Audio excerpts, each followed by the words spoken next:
Boston is in like a bit of a trick bag because Giannis has been hurt, Dame is hurt. Like their playoff road has been like you look at it and say, oh man, they're 12-2 or whatever But it also, is. Porzingis has been hurt. Like we're not talking about that.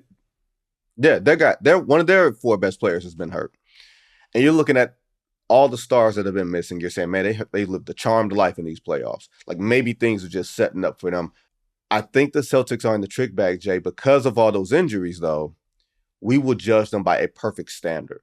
Like they can't win by a wide enough margin. If they do, we're going to say, look at who you're playing. You're playing against the Pacers without Tyrese Halliburton. You're playing Cleveland without Donovan Mitchell. You're playing, this team without this player, like that sort of thing. You're playing Miami without Jimmy Butler.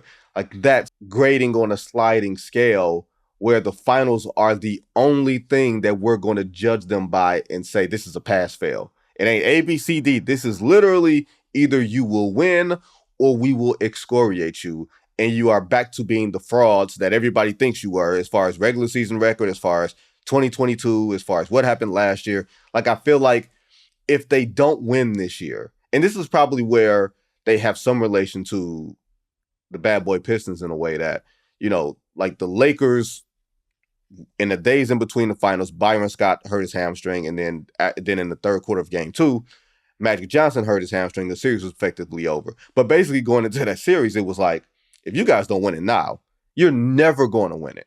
I feel like that's the case for Boston. Even if Dallas comes in on a roll, if you're not going to do it this year because you've finally gotten through everything in the Eastern Conference, you're never going to do it. And I still might pick Dallas to win the series anyway. But that stuff is in the moment where we kind of discount things, and then history goes back and really doesn't look at who was injured, who played and who didn't play. We don't talk about right. We could talk about the Lakers in '88 against a hobbled Isaiah Thomas in Game 7. Yep. James Worthy being hurt when the Bulls beat the Lakers at first.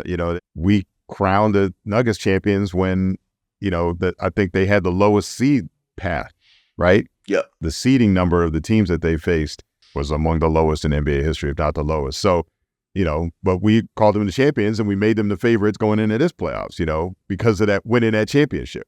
We never talk about those. The details don't matter. That gets lost to history. So history is not going to record the path that the Celtics took.